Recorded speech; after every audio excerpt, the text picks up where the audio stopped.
Hi friends, Viniz worldilekku ellarkum swagatham. Ee channel subscribe cheyyathavarokku ഒന്ന് subscribe ചെയ്ത് bell button കൂടി enable ചെയ്ത് തൊട്ടടുത്ത് കാണുന്ന all എന്നുള്ളതും കൂടി enable ആക്കിയാൽ മാത്രമേ ഞാൻ ഡെയിലി അപ്ലോഡ് ചെയ്യുന്ന വീഡിയോസിന്റെ നോട്ടിഫിക്കേഷൻസ് നിങ്ങൾക്ക് കറക്റ്റ് ആയി ലഭിക്കുകയുള്ളൂ. ഞാൻ ഇപ്പോൾ ഇവിടെ ഉണ്ടാക്കുന്നത് വെള്ളയപ്പമാണ്. അതിനായിട്ട് കുറച്ച് വെള്ളം, ഇളം ചൂടുള്ള വെള്ളമാണ് എടുത്തേക്കുന്നത്. കൈയിട്ട പൊള്ളാത്ത തരത്തിലുള്ള വെള്ളം. അതിലേക്ക് 1/2 ടീസ്പൂൺ ഈസ്റ്റ് ഇട്ട് കൊടുത്തിട്ടുണ്ട്. അത് നമുക്ക് കുറച്ച് നേരത്തേക്ക് മാറ്റി വെക്കാം. ഇത് ഉണ്ടാക്കാനായിട്ട് നമ്മൾ അരി കുതിർത്തോ അരക്കോ ഒന്നും ചെയ്യണില്ല. നമ്മൾ പൊടിയാണ് എടുക്കുന്നത്. കടയിൽ നിന്ന് നമ്മൾ വാങ്ങില്ലേ, ആ അപ്പപ്പൊടിയാണ് നമ്മൾ എടുക്കുന്നത്, തരിയില്ലാത്ത പൊടി.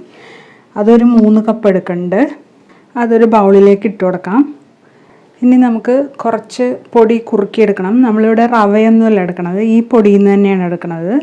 ഒരു 2 ടേബിൾ സ്പൂൺ പൊടി എടുക്കുക. അതിലേക്ക് കുറച്ച് കൂടുതൽ വെള്ളം ഒഴിച്ചിട്ട് നമുക്കൊന്ന് കുറുക്കിയെടുക്കാം. കുറച്ച് വെള്ളമാണ് ഒഴിക്കണമെങ്കിൽ അതിങ്ങനെ വറ്റിയിട്ട് കട്ടയായി പോവും. അതുകൊണ്ടാണ് കുറച്ച് കൂടുതൽ വെള്ളം ഒഴിക്കണമെന്ന് പറയണത്. കട്ടയായി പോയി കഴിഞ്ഞാൽ പിന്നെ നമ്മൾ വീണ്ടും അത് മിക്സിയുടെ ജാറിലൊക്കെ ഇട്ട് അടിക്കേണ്ടി വരും. നമ്മൾ വെള്ളം ഒഴിച്ചു കൊടുക്കുകയാണ്. ഏകദേശം 2 ഗ്ലാസ് വെള്ളം ഒഴിച്ചു കൊടുത്തിട്ടുണ്ടാവും കേട്ടോ. ഇനി ഇത് നന്നായിട്ടൊന്ന് ഇളക്കി കൊടുത്ത് കുറുക്കിയെടുക്കണം. ആദ്യം ഒന്ന് ഇളക്കിയിട്ട് അതിൻ്റെ കട്ടയൊക്കെ കളഞ്ഞിട്ട് നമ്മൾ ഒന്ന് ചൂടാക്കി കൊടുക്കുകയാണ് കേട്ടോ. അതൊന്ന് ഫ്ലെയിം ഓൺ ചെയ്ത് കൊടുക്കുന്നുണ്ട്.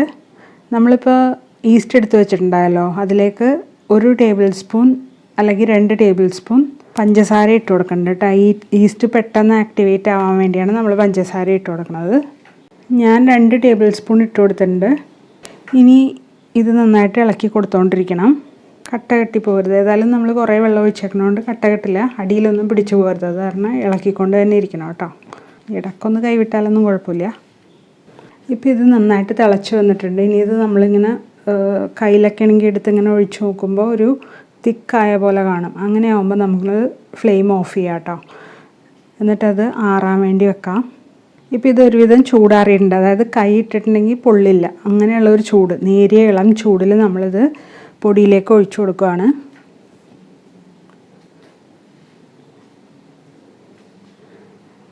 ഇനി ഒന്ന് മിക്സ് ചെയ്ത് കൊടുക്കാം. ഞാനിപ്പോൾ 1/4 മുറി തേങ്ങ എടുത്ത് ഒന്ന് അരച്ചെടുത്തിട്ടുണ്ടായിരുന്നു. 1/4 മുറി ഇപ്പോൾ കുറച്ച് കൂടിയാലും കുഴപ്പമൊന്നുമില്ല കേട്ടോ, ടേസ്റ്റ് കൂടുകയുള്ളൂ. അതും കൂടി ഇതിലേക്ക് ഒഴിച്ചു കൊടുക്കണ്ട കേട്ടോ. ഇതൊന്ന് കൈ കൊണ്ട് മിക്സ് ചെയ്ത് കൊടുക്കാം. ഇനി ഇതിലേക്ക് നമ്മൾ ഈസ്റ്റാണ് ഒഴിച്ചു കൊടുക്കുന്നത്. ഈസ്റ്റ് ഇപ്പോൾ ആക്ടിവേറ്റ് ആയിട്ട് വന്നിട്ടുണ്ട്. അപ്പോൾ ഒഴിച്ച് നന്നായിട്ട് മിക്സ് ചെയ്ത് കൊടുക്കാം. ഇനി നമ്മൾ മിക്സ് ചെയ്ത് ഒഴിച്ചു കൊടുക്കേണ്ടത് വെള്ളമാണ്. വെള്ളം ഒഴിച്ച് ആവശ്യത്തിന് വെള്ളം ഒഴിച്ച് കൊടുക്കാം കേട്ടോ. നല്ല ഒരുവിധം ലൂസായിട്ടുള്ള കൺസിസ്റ്റൻസിയാണ് നമുക്ക് വേണ്ടത്. അത്രയും വെള്ളം ഒഴിച്ച് കൊടുക്കാം. പിന്നെ നമ്മൾ തേങ്ങ അരച്ച ആ മിക്സിയുടെ ജാറിലും കുറച്ച് വെള്ളം ഒഴിച്ചിട്ട് അതും കൂടി ഒഴിച്ച് കൊടുക്കുന്നുണ്ട്. ഇത് കുതിർത്തിയ അരിയല്ലല്ലോ, അതുകൊണ്ട് അതായത് പൊടിയല്ലേ, അപ്പോൾ അതിൽ കുറേ വെള്ളം അബ്സോർബ് ചെയ്യും. കുറേ വെള്ളം കുടിച്ചോളും. അപ്പോൾ കൂടുതൽ വെള്ളം ഒഴിച്ച് കലക്കി വെക്കണം.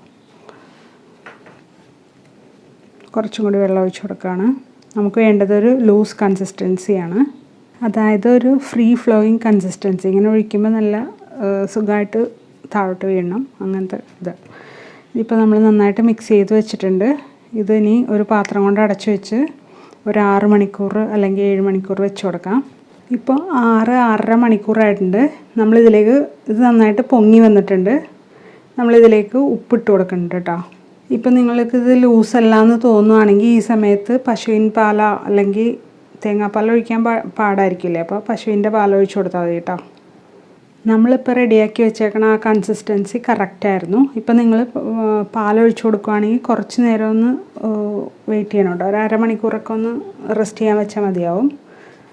നമുക്ക് തന്നെ മനസ്സിലാവുമല്ലോ, അതിങ്ങനെ കൊമള വരുമ്പോൾ ആയി എന്നാണ് അർത്ഥം. അപ്പോൾ നമുക്ക് ചുടാൻ തുടങ്ങാം. ഒരു ഫ്രൈ പാൻ അടപ്പത്ത് വെച്ച് ചൂടാവുമ്പോൾ അതിലേക്ക് ഒരു തവി മാവ് ഒഴിച്ചു കൊടുത്ത് അതിനൊന്ന് ചുറ്റിച്ചിട്ട് അടച്ചു വെച്ച് വേവിക്കാം. അതായത് ആദ്യം നമ്മൾ ഒഴിക്കുമ്പോൾ നല്ല ചൂടുണ്ടാവണം കേട്ടോ തവയ്ക്ക്, ഈ എന്താ പറയുക പാനിന്. അത് കഴിഞ്ഞിട്ട് ഒന്ന് മീഡിയത്തിലാക്കി വെച്ച് കൊടുത്താൽ മതി. അപ്പോഴാണ് നല്ല ബബിൾസ് വരുള്ളൂ. ഇപ്പോൾ ഇത് നല്ല ബബിൾസ് വന്നിട്ടുണ്ട്. ഇപ്പോൾ നമ്മളിത് വെച്ചിട്ട് കുറച്ച് സമയമായി. നമുക്കതൊന്ന് തുറന്ന് നോക്കാം. ഇപ്പോൾ നന്നായിട്ട് ആയി വന്നിട്ടുണ്ട്. നമ്മളിത് എടുക്കുകയാണ്. ഇതുപോലെ എല്ലാം ചുട്ടെടുക്കാം കേട്ടോ. ഇപ്പോൾ നമ്മൾ എല്ലാ അപ്പവും ചുട്ടെടുത്തിട്ടുണ്ട്. എല്ലാത്തിനും നല്ല ഹോൾസ് വന്നിട്ടുണ്ട്. ഇത് എല്ലാവർക്കും ഇഷ്ടമായി എന്ന് വിചാരിക്കുന്നു. ഇഷ്ടമെങ്കിൽ ലൈക്ക് ചെയ്യാനും കമൻറ്റ് ചെയ്യാനും ഷെയർ ചെയ്യാനും മറക്കല്ലേ. സബ്സ്ക്രൈബ് ചെയ്ത് ബെൽ ബട്ടൺ കൂടി എനേബിൾ ചെയ്യണേ. Thanks for watching.